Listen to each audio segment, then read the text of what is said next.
أعوذ بالله من الشيطان الرجيم بسم الله الرحمن الرحيم صلى الله وسلم على سيدنا مولانا محمد بن عبد الله وعلى آله وصحبه الطيبين الطاهرين. Assalamu alaikum à tout le monde.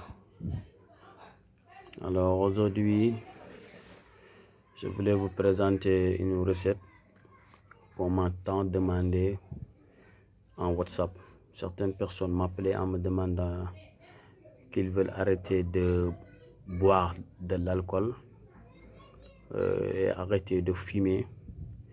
Et certaines aussi me réclamaient de les aider sur une recette dont ils pourront faire pour leurs enfants pour qu'ils évitent de la banditisme et aussi qu'ils soient corrects, Inch'Allah, dans le chemin droit.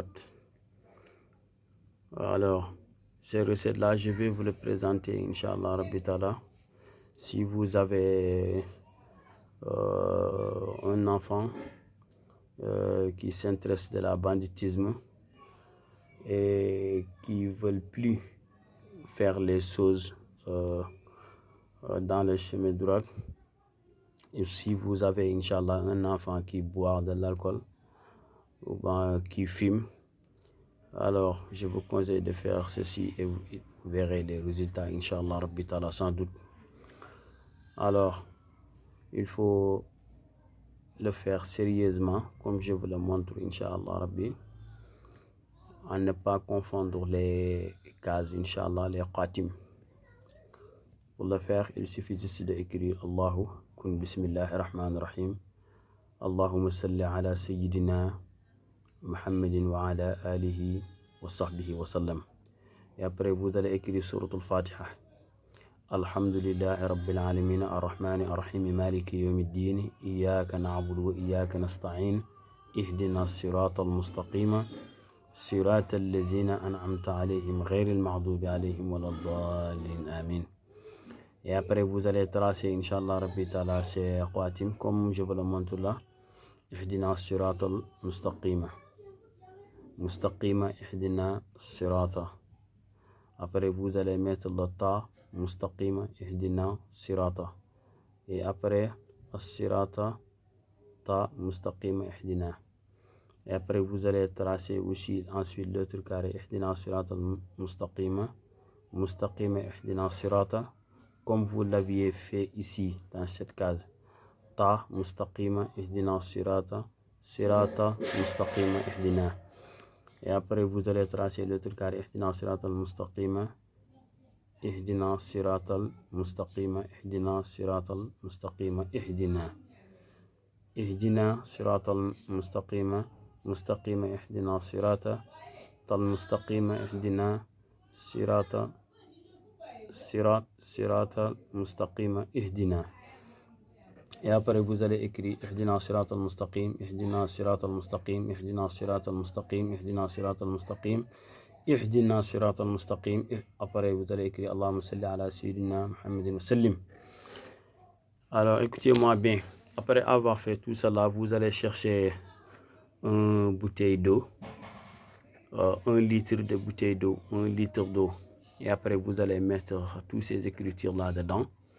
Et après, vous allez chercher ce qu'on appelle le tchahat. Le tchahat, je ne peux pas connaître le nom de cette herbe en français. C'est un herbe. Pas un arbre, mais c'est un herbe. Je ne peux pas connaître son nom en français. Mais tout ce qui s'intéresse, Inch'Allah, Rabbi Ta'ala, à cette recette. Si vous me faites signe, Inch'Allah, Rabbi Ta'ala, sur WhatsApp, je vais vous montrer, Inch'Allah, Ta'ala. Je vais vous montrer, Inch'Allah, tous les herbes, Inch'Allah. Alors, si vous êtes intéressé, faites-moi signe, Inch'Allah, Rabbi Ta'ala, sur WhatsApp. Si j'aurai du temps, je vais faire des photos, Inch'Allah, de cette herbe et je vais vous l'envoyer et peut-être vous allez le reconnaître, Inch'Allah. Alors, je suis tellement désolé de ne pas vous donner le nom de cette herbe en français parce que j'aimerais vraiment vous expliquer en français, mais certaines herbes, je ne peux pas connaître le nom en français. C'est pour cela qu'il m'est difficile parfois de les expliquer en français. Mais quiconque s'intéresse, Inch'Allah, à cette recette, s'il me fait signe sur WhatsApp, si j'aurai du temps, Inch'Allah, je vais faire photo de cette herbe et je vais te l'envoyer, Inch'Allah. Peut-être que vous le reconnaissez, Inch'Allah. Et après avoir fait cette herbe dans ce bouteille, Inch'Allah, accompagné de cette nasi, Inch'Allah, vous allez boire, Inch'Allah, pendant 7 jours.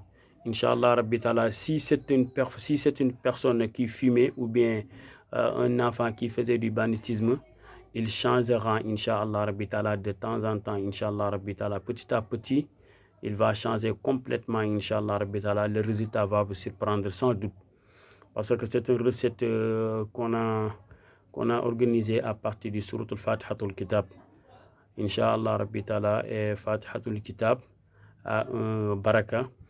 Je peux même dire que tout le baraka du Coran se trouve au niveau de la Surat al-Fatihatul Kitab. Fatihatul Kitab, il y a beaucoup de secrets qui se cachent derrière cette sourate.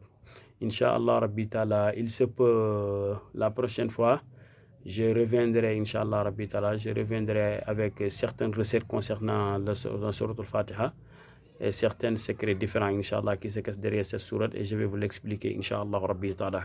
Wassalamu alaikum wa rahmatullah. ñu ngi jégalu ñëpp tey nag dañoo leen indiloon loo xam ne bëriwaan na nit ñi di laaj léegi nit ñi dañ lay woote laaj dama bëgg bàyyi tux maanaam am na ci yoo xam ne jërut sax di jox nit xaalis di yàq sa xaalis nañ defal li ma la wax nii rek yomb na lool boo ko mëntu bind rek utal ku la ko bindal ndaxte nit moom xam naa bind ku mën bind lu mu tumaranke ñàkku ne koñ ba nga nekk ñàkku ne am na ko fa mën a bind boo ko joxee yow sax boo góorgóorloo war nga ko mën a bindal sa bopp àndal ak sell rek booy bind nga jàpp nga sell am na yoo xam ne jërut di jox nit xaalis mu di la defar dara ndaxte dafa yomb nekkul ne secret bi dafa bañ ñu wane ko newul dara bu ne woon luy bañ ñu wane ko duñ ko wane fii waaye lu nit ñu mën a génnee la nit ñi jëriñu ci dama bëgg a bàyyi tux dama bëgg a bàyyi naan sàngara dama am xale boo xam ne dafa maanaam dafa lëj di dugg ci ay lëj rek ci la yàlla xiir ak da nga am maanaam xale bu jigéen boo xam ne dafa toogut benn place maanaam daal day dox rek dafa daal ci gàttal ñi baal ma xale bu jigéen bu boo xam ne daal toogut benn place day dem rek mbooleem loo xamante ne nii maanaam lu jëm ci wàllum dëngate la nit di ko def nga yaakaar ne tayu ko rek defal lii ma lay wax ni incha allahu taala da nga gis ne dana soppeeku incha allahu taala ba tegewaat yoonu siraatal mustaqim comme ni nga ko bëggee woon incha allah da ngay fexe rek nga bind allahu kun bismillahi rahmaani rahim allahuma salli ala sayyidina muhammadin wa ala alihi wa sahbihi wa sallam boo pare nga bind alhamdulillahi rabbil alamin rahmaani rahim maliki yawmi ddin iyyaka na'budu wa iyyaka nasta'in ihdina siraatal mustaqim siraatal lazina an'amta alayhim ghayril maghdubi alayhim wala ddaalin amin boo pare rek nga daal di tracé dégg nga maam xaatim yi boo pare nga daal di ci dugal ihdina siraatal mustaqim ihdina sirata tal mustaqim ihdina siratal mustaqim ihdina boo pare nga daal di ko def nii yëpp comme ni nga ko defee nii rek incha allahu taala amul dara loo ci bàyyi comme niñ dugalee xaatim yi nii noonu nga koy dugalee amul dara loo ci ba boo pare rek nga daal di bind ihdina siratal mustaqim ihdina siratal mustaqim ihdina siratal mustaqim ba mu jeex comme niñ ko dugalee nii li ñu wane nii ci mbind mi loolu rek ngeen di bind amul dara lu ngeen ciy soppe wala lu ngeen ciy wàññi wala lu ngeen ciy yokk nii ngeen ko gisee nii rek noonu ngeen koy dugalee amul leneen loo ciy wàññi wala loo ciy yokk boo pare nga daal di ut ndox bu toll ci benn litre nga daal di ci def mbind mi bàyyi ko ba mu wàcc nga ut caxat boo ko mënti uti ci àll bi da ngay fexe nga dem marché du ñàkk ñiy jaay danañ la ko jaay caxat am na ñoo xam ne danañ xam caxat waaye am na ñoo xam ne ci xamuñ ko waaye boo laajtee caxat rek danañ la ko wan amaana ci àll bi wala ñuy jaay ko ci marché bu ko defee nga daal di ko ci def incha allahu taala nga di ko naan bët bu set wala nga jox ko ki nga koy utal mu di ko naan bët bu set ba mu am juróom-ñaari fan incha allahu taala lépp lu mu nekkoon ci loo xamante ne nii maanaam mbirum jubadi la moo xam daraan tuxantu wala moo xam daraan naan di nëbbatu wala muy naan di wane loolu yëpp dana dem ba maanaam bu gisatee butéel bi wala mu gisati cigarette day mel ni daal ñàngoor la gis dootu ko xoolati dootu ko ñemeeti waaw bu fekkee itam xale bu jigéen buy dox la itam toogul benn place rek defal ko incha allahu taala bu soobee yàlla yonent bi da nga gis ne dana dem ba nekkaat ci yoon wu baax wa incha allahu taala ndaxte fatihatul kitab daal moom lañ dagg nii def ko xaatim def ko nii suratul fatihatul kitab nga xam ne suratul fatihatul kitab nee nañ alquran yëpp daanaka mu ngi ci suratul fatihatul kitab baqara ba naasi boo ko doon seet maanaam suratul fatiha moo ko résumé waaw am na ñu wax itam ne alquran lépp boo koy seet mu ngi ci bismillahi rahmaani rahim waaw loolu lañ wax itam waaye daal suratul fatih bi bëri na ay mbóot yum làmboo yoo xamante ne ak ay secret du ñàkk beneen yoon incha allahu taala dinañ ci ñëw indil leen mbóot yooyu ak secret yi nekk ci gannaawam jëriñante ci ak yéen yàlla defal ñu tawfiq ak taysiir incha allahu taala ci lépp lu ñuy yëngatu ku bëgg rek mën ngaa jël jëriñu wasalaamaaleykum wa rahmatullahi wa barakaatuhu